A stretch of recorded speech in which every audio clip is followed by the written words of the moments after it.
Welcome to another week of Journey with Christ. I'm your host, Mark Mitchell, a preaching minister here at the Park Avenue Church of Christ in Charleston, West Virginia. And I'm joined, as always, by Steve Fox, a minister for over 50 years. Well, how are we doing today? We're doing okay if I can find Hebrews. It's in the New Testament, right? Yes, yeah. Yes. It's more than just a person, it's a book. That's right. Or a group of individuals. Well, I've been going for a couple of weeks to just roam around, and then a couple of weeks on not really vacation, just to visit the grandkids. And Susie's keeping me on schedule and says, okay, here's some stuff you got to do. This should have been done before we left, and that kind of stuff. Plus, all my grandkids playing sports. Sheesh. We just drive around from field to field. Yeah. Stadium to stadium and field to field, yes. And spring is just around the corner, so it won't be long till you'll be watching softball games, baseball games, and at some point there's even a spring soccer season. So well, I was hoping I'd make the pickle team. Yeah. You know that they're doing something besides eating a pickle, right? Oh, I didn't know that. Yeah. Okay. All right. Well, for those of you, and I apologize for not having one last week, but as Steve alluded to, he was out of town, so I didn't want to go solo.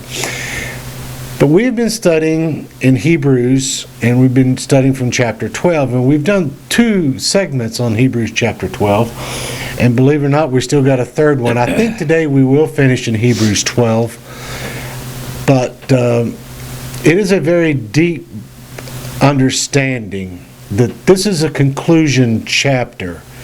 A lot of times you're given all kinds of information in Hebrews 1 through 11. We're given a tremendous amount of information. And Hebrews chapter 12 is one of those letters or chapters where he's bringing everything he said to a specific point. We talked about early on in the beginning about that Jesus is the perfecter of our faith, and that's who we're to fix our eyes on, only Jesus. And then in verses 4 through 13, we're to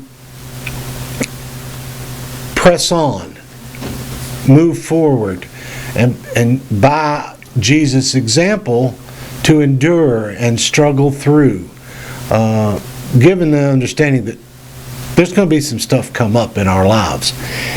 And today we're going to start reading in verses 14 of Hebrews chapter 12. And this one's actually in our Bibles is titled Warnings and Encouragement. I always like when I get an important warning, and I always love it when I get some encouragement. I don't know about you. It depends who's encouraging. Well, that's true, but I think in this case, we got pretty good encouragement. We got a positive, yeah. Yeah. Well, the one thing that I just noticed and tried to put in the top of my head for us to discuss this morning is we've looked at all kinds of different aspects that the writer of Hebrews has a mission. And his mission is, I want to explain to these people why Christianity is greater than Judaism. Yes. And once they found out that Christianity was greater than Judaism, they had a responsibility to obey that idea, to obey that ongoing supposition. In Hebrews chapter 11 and 12, he gives us all these examples of people who did certain things and says, since they did that, you ought to be able to do that too. Now, I know we can't be Abraham, we can't be David. We got a better chance of being Abraham than we do Jesus, though. Well, that's true. That's exactly and which was true. I think, the purpose beyond that Hebrews 11, because as you say in Hebrews chapter 12, where we've talked about, he demonstrated perfect faith. Well, to verify what you just said, let me read this list.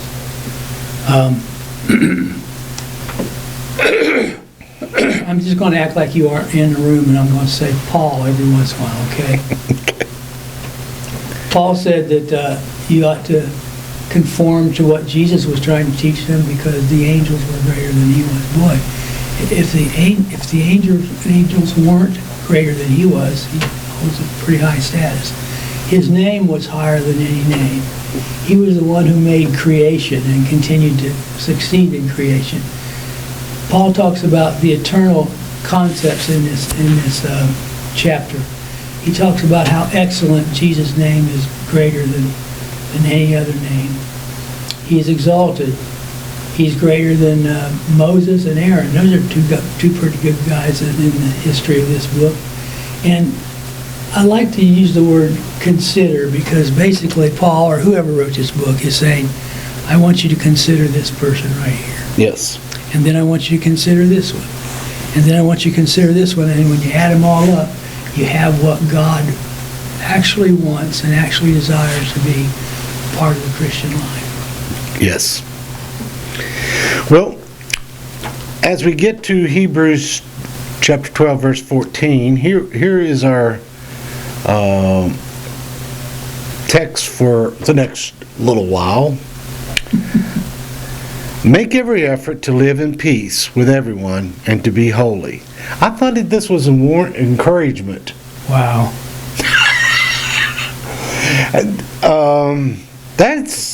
Is that easy today? Well, you read something, let me read something. Strive for peace with all men and for the holiness with which out you no one will see the Lord. Wow. Strive for peace with all men. Yeah. I think I've done that my whole life. How's it worked out for you then? I haven't got out of the house yet. Yeah, well, that would be about the only way I think you could have peace with everyone, was not be around anyone. Exactly. If you lived in solitude. They would still be angry with you, though. They would still have something against you because you never came to visit them. Yeah, you never did. Yeah. I was in that cave for 3 years and you never came to see me. Yeah. Make every effort to live in peace with everyone and to be holy. Without holiness, no one will see the Lord. See to it that no one falls short of the grace of God, and that no bitter root grows up to cause trouble and defile many.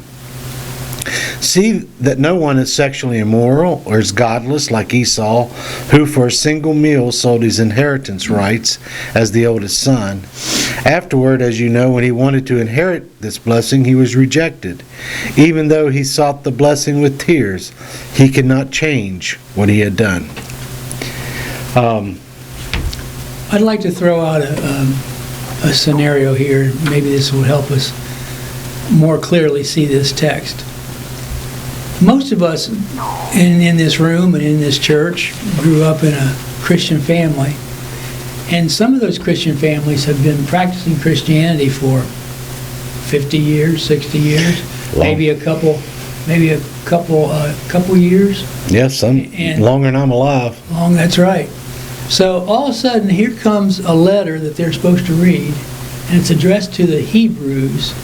So that covers any group of people that were Hebraic in that section of the country, wherever they are. Yeah. And they are individually reading those letters. Now, basically, if you read this book, if you read Hebrews, the author says, don't do that anymore. Here's something else you ought to do. And he talks about angels and land possession and sacrifices. He talks about all these things that were mentioned in the Old Testament, but in a different way. Well, he calls them, they were a shadow of something to come. That's right. And normally, so it wasn't the real a shadow, unless if the sun is in front of the individual, the shadow is cast in the back.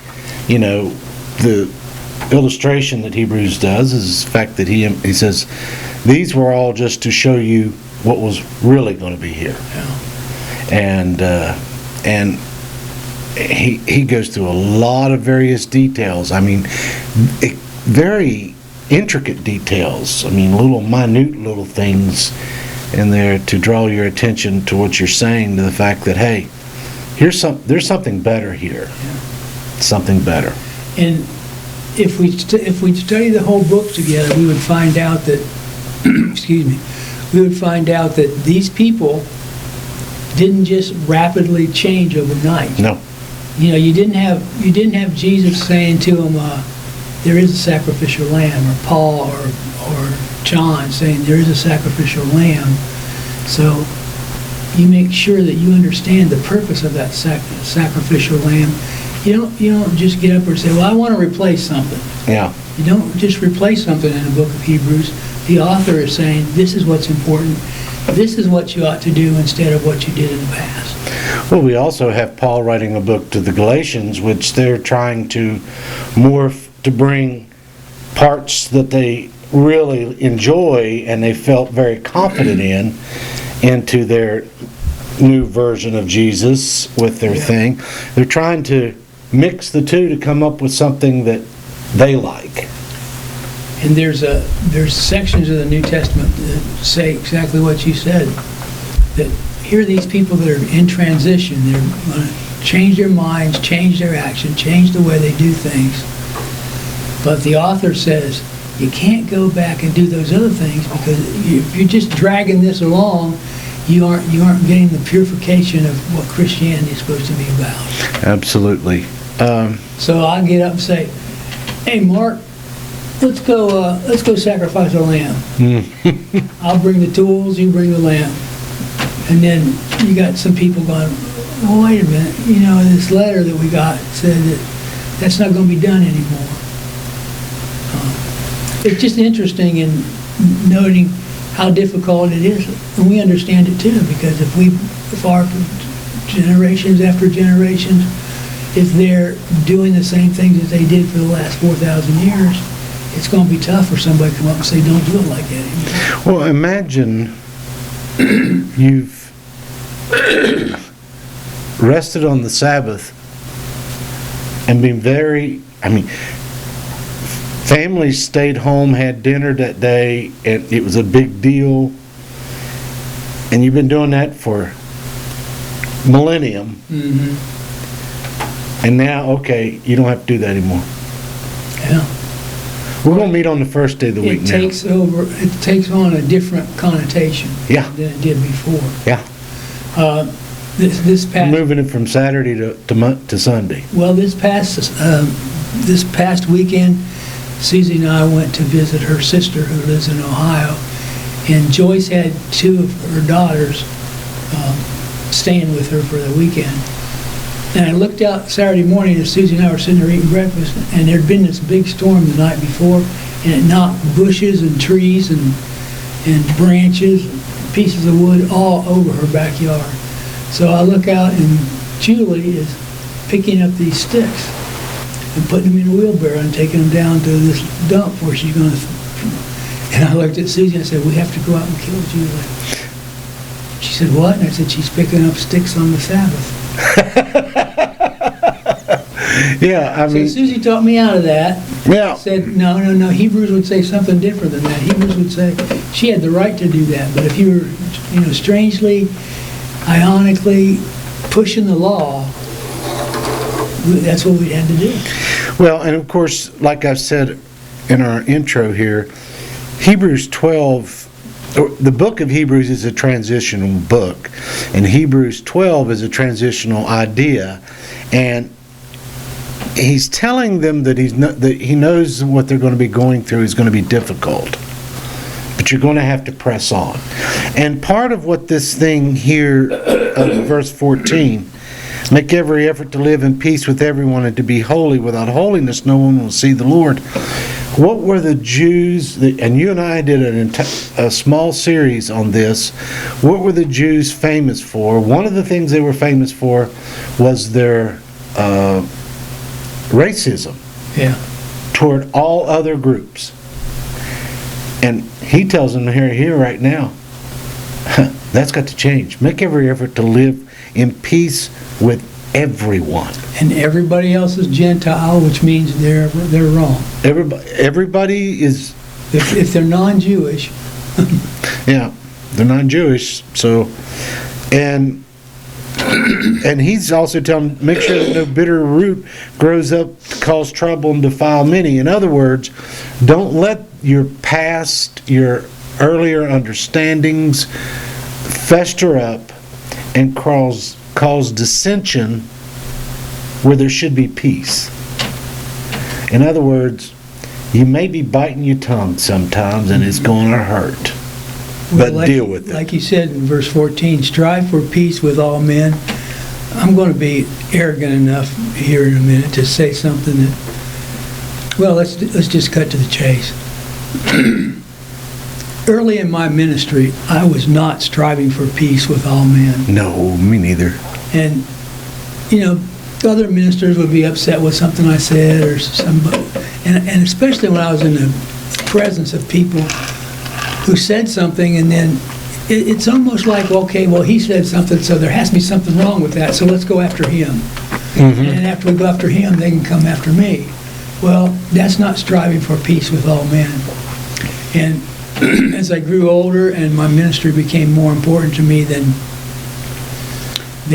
men and women who are going to be satisfied with my life, I'm not living for those men and women. I'm living for somebody else.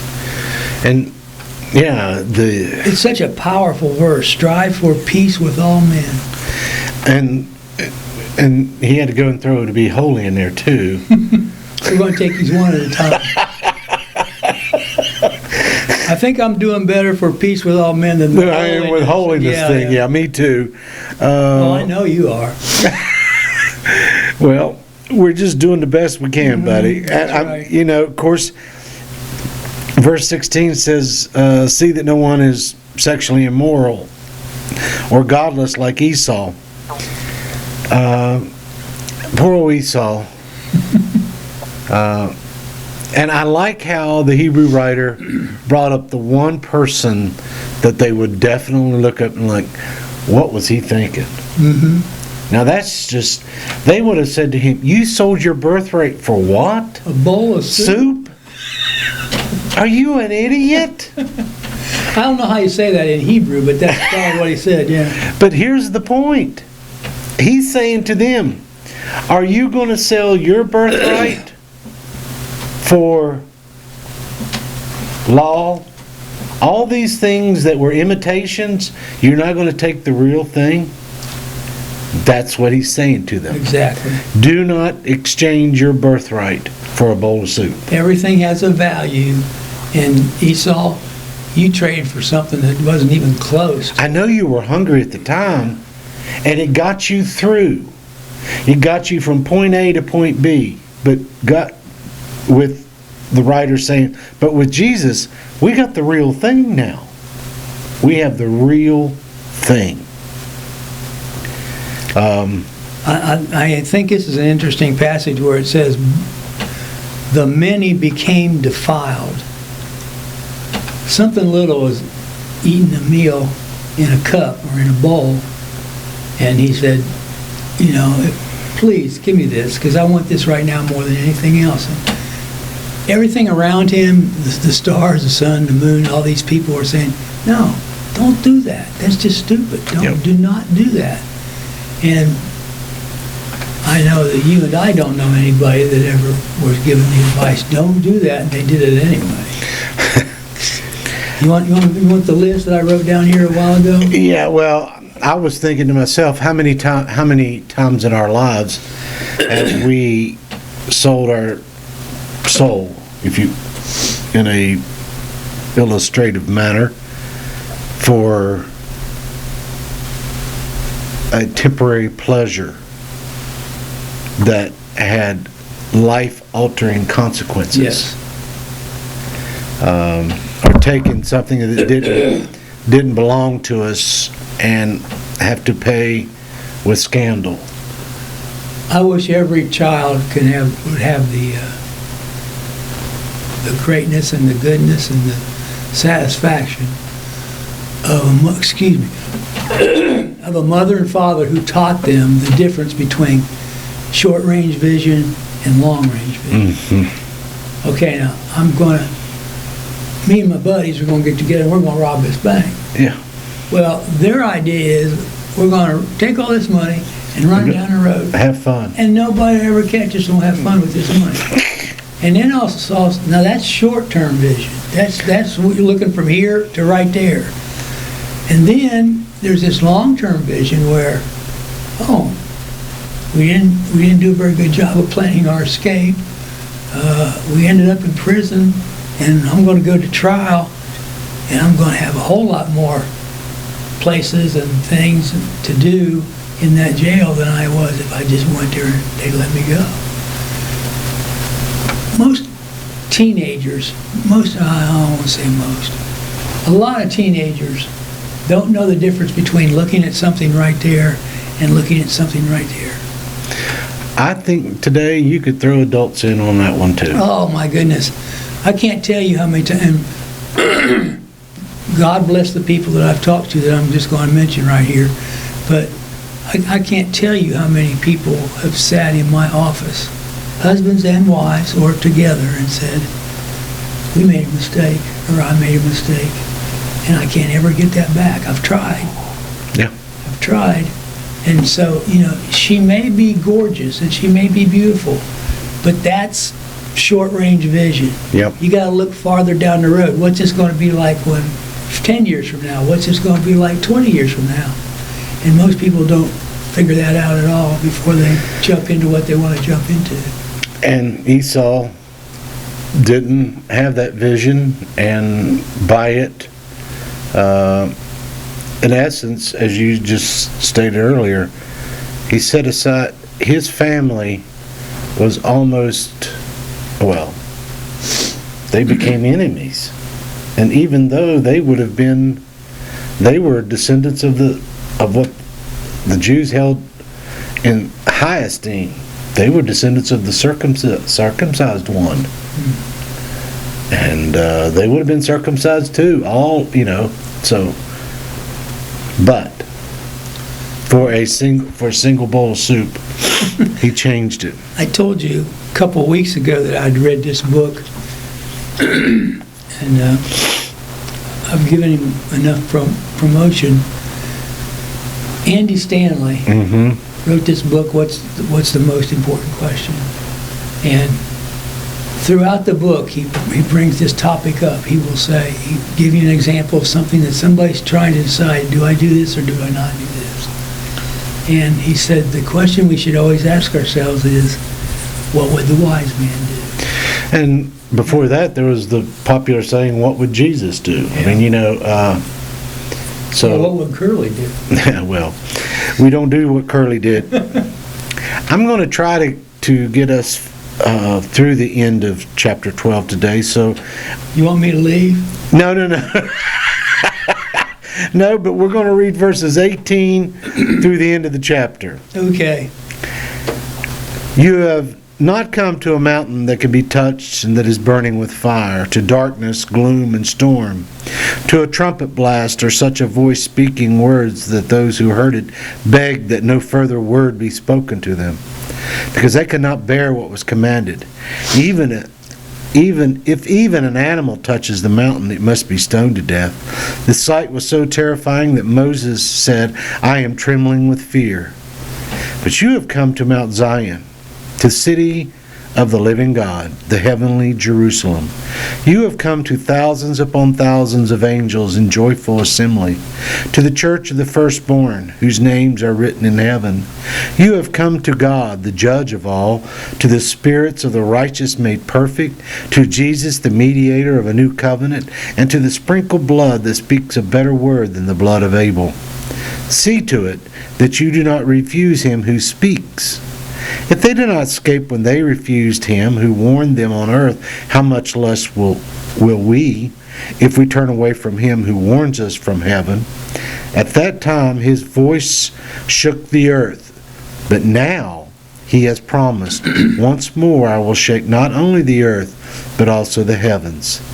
The words once more indicate the removing of what can be shaken, that is, created things, so that what cannot be shaken may remain. Therefore, since we are receiving a kingdom that cannot be shaken, let us be thankful and so worship God acceptably with reverence and awe, for our God is a consuming fire.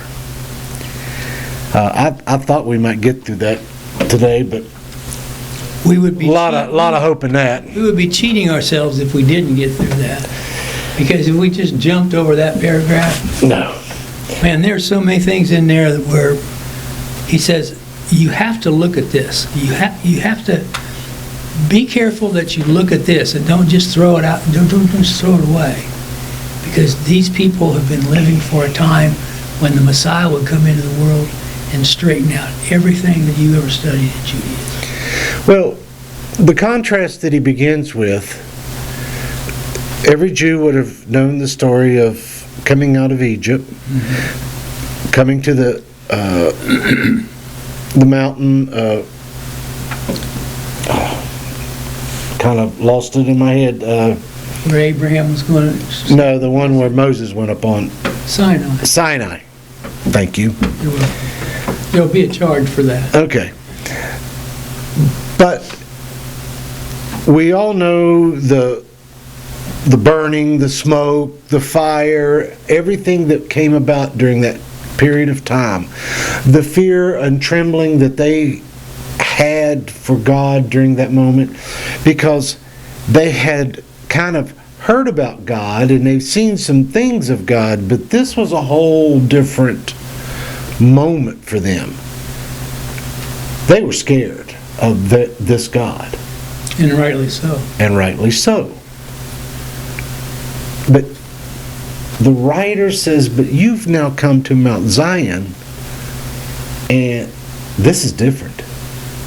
Because what you had to be afraid of, in essence, has been taken care of. You're no longer indebted to through Jesus, you're not stepping before God as a indebted sinner.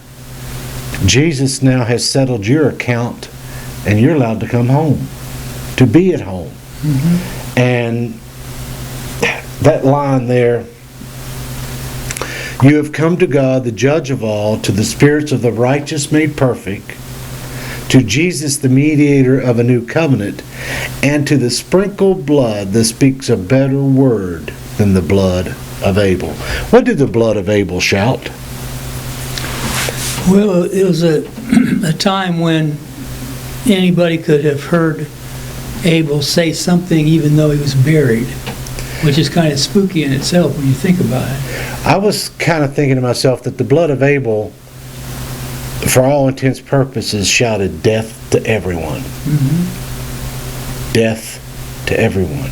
But what does the blood of Jesus Christ say? Life for everyone. Life for those who will take it. Yeah. Life's for everyone. Take it. That's the part that the first Mount Sinai says, okay, you guys are still under the condemnation of death. So respect who you're around right now, because you're in peril. But with Jesus and the tomb, now there's a new relationship available. They now have the blood of Jesus Christ, who shouts to them, you've been set free. Yes. And the darkness and the gloom and the tempest and all that stuff is gone. They don't have to deal with that anymore. No matter who this author is, if it's Paul or somebody else, Paul or Barnabas or somebody else, the message is still the same, and that message is they have come to a place that is historically greater than any place that God has brought man. Yes. You have, look what God has brought you to. He brought you through, for you know that afterward, when he desired that's Esau, the blessing he was rejected, for he found no chance to repent, though he saw it with tears. We said a little while ago, that's short-term vision and long-term vision. For you have not come to what may be touched. You haven't come to a specific category of people. So I want you to listen to me as I explain to you what that certain group of people is. But you've come to what may be watched and touched. They had come to this point where they were amazed at what they were reading through this scroll, or however it was, however he brought it up. He was rejected. That was Esau. For you've not come to what may be touched, a blazing fire and darkness. Isn't this beautiful? This is what I want. And darkness and gloom. Yeah. Yeah. A storm. Could you give us some of that? And if even an animal touches it, must be stoned to death. Mm-hmm. The sight was so terrifying that Moses said, I'm trembling with fear. In other words, I'm scared to death. Yeah. And I want out of here. he had a little more opportunity than the other people that he was around to deal with this paragraph. Yeah, I mean, he would go up that mountain and I'm sure he thought to himself, one of these days I'm going to go up and I'm not coming back. And there are a couple times when he didn't There was a go possibility. back. And Aaron and the rest of the guys said, well, he's not coming back, he's dead. So He's dead, yeah. let's work this out. What's this? It says the sound of you have come to the sound of the trumpet. In the Old Testament, this is clear as a bell. When these people were being gathered together, when God said to Moses, get the 12 tribes together, the first thing they heard was the sound of a trumpet, because they were wanting them to assemble, and the assembly meant that all these people were going to get together. Well, a trumpet blast also was signified the presence of a higher authority. Make sure you act appropriately. I'm glad you looked at me when you said higher authority. The sound of a trumpet and the voice whose words were made hears entreat that no further messages be spoken to them. Please stop telling us this stuff, because the more you're just adding to the burden. We don't want to do this. Well, the author is stressing all the way through here, yes, you do want to do this, because the following of Christianity will be the completion of Judaism. It'll be filled up. Jesus is going to come into the world and fill it up. And you should not, and by the way, people argue about faith all the time, faith only. The only time the phrase faith only is used in connection to Galatians 5, when he says, if you go back and follow the law, if you go back and adhere your principles to the law, you have fallen from grace. People say, well, you can't fall from grace. Well, that verse says you can't fall from grace. Yeah. Except we don't pressure ourselves into learning what that means. Right. In Galatians, what's that mean when he says you've fallen from grace? Well, the thing that is the word picture that he is demonstrating here is we have two mountains. One that you're afraid of, and the other that's going to be like, okay, this is where we want to go. There are many times where in movies where mountains are depicted, one with that scare you to death, and then there's one where you look off in the distance and it seems like everybody is gathered together and wanted to be there. I love that in one of the description at Mount Zion, and all to the spirits of the righteous made perfect.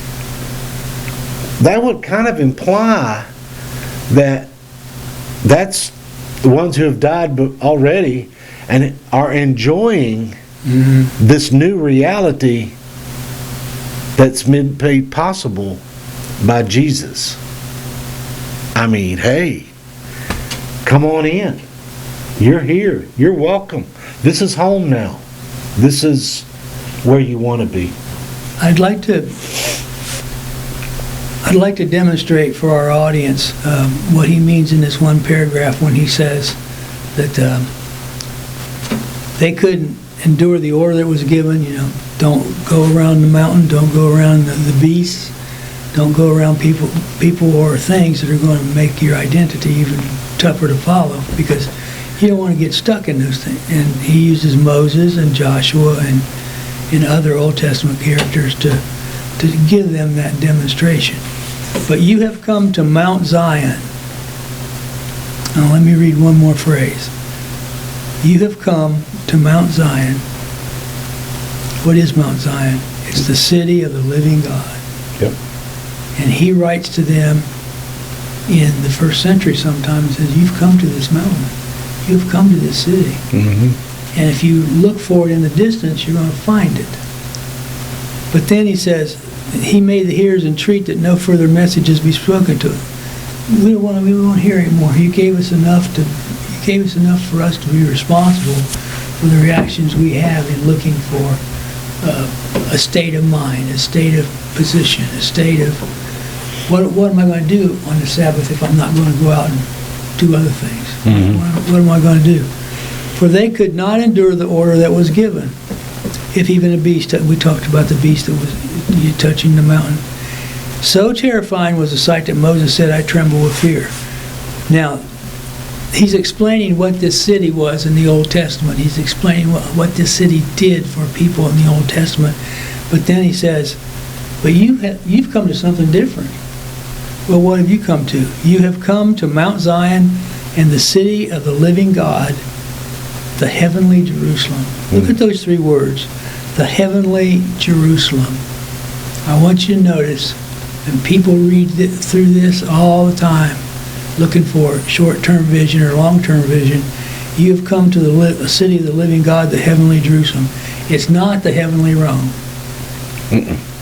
It's not the earthly Jerusalem either. That's right. It's the earth as it carries Jerusalem through the cycles and turns on, just like you and I turn. You have come to Mount Zion, to the city of the living God, the heavenly Jerusalem, and to innumerable angels in festival gatherings. What's that sound like, innumerable angels? You can't count them. Yeah. Remember what he told Abraham? Look up there. You can't count them. Yep. One more thing. And to the assembly, the assembly came about because of the trumpet being blown, of the firstborn who are enrolled in heaven. So they're already there and have their names enrolled somehow. And to a judge who is God of all, and to the spirits of just made perfect, and to Jesus, the mediator of a new covenant. Well, that's what they're supposed to abide by, the new covenant. The mediator of a new covenant, and to the sprinkled blood that speaks more graciously than the blood of Abel. A lot of Old Testament examples to get them to a New Testament destination. It's sort of like when Paul talks about in Romans how that the first Adam and second Adam,